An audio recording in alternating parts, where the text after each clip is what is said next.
யாக்கோபு 1வது அதிகாரம் 17வது வசனத்தையும் வாசிங்க. அதில் தொடர்ந்து இருக்காது. யாக்கோபு 1:17. யாக்கோபு 1வது அதிகாரம் 17வது வசனம்.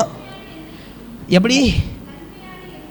நன்மையான எந்த ஈவும் பூரணமான எந்த வரமும் எங்கேருந்து உண்டாகி?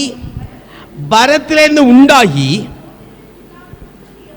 ஜோதிகளின் பிதாவிடத்திலிருந்து இறங்கி வருகிறது. அல்லேலூயா, அல்லேலூயா.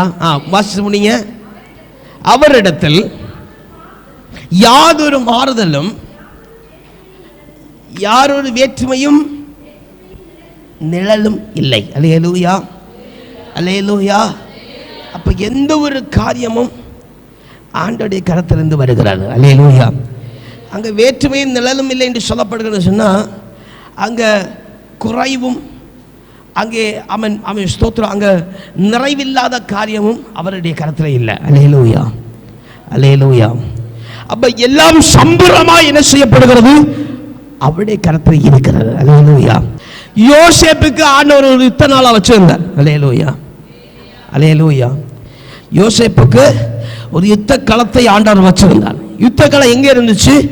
ராஜாக்கு போய் முன்பதாக போய் நிற்க வேண்டிய ஒரு யுத்த களம். அல்லேலூயா, அல்லேலூயா, அல்லேலூயா.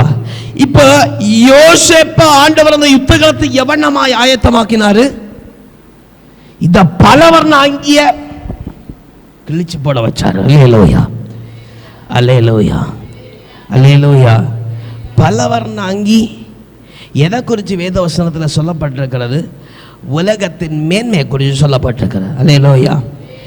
யோசேப்பிட்ட ஆண்டவர் தரிசனத்தில் போய் இந்த போட்டிருக்கிற பலவர்ண அங்கே நீ கலத்தறன்னு சொன்னா யோசேப்பும் கலத்துறதில்ல, யோசேப்பு தகப்பன கலத்தி போடுறதில்ல. அல்லேலூயா.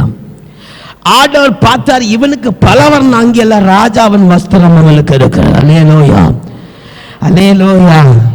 ஆனா என்ன செஞ்சாரு?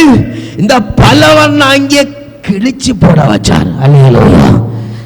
அதை பத்திரமா எடுத்து பாதுகாக்க கூட வச்சல்ல. அல்லேலூயா, அல்லேலூயா.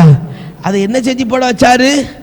கிழிச்சு போட. அப்போ நம்மிடத்தில் ஆண்டவர் வழியை ஆரம்பித்து தருகிற ஆண்டவர் நம்மிடத்திலிருந்து பிரிக்கிற காரியத்தை என்ன செய்ய போற? கிழிச்சு போட போகிறார். அல்லேலூயா. திருப்பி தேடினாலும் கிட்டாது. அல்லேலூயா. ஒரு சபையிலான ஜீவிதத்தை திருப்பி தேடினாலும் கிட்டாத அளவுக்கு கர்த்தர் பெரிய மாறுதலை உண்டாக்க போகிறார். அல்லேலூயா.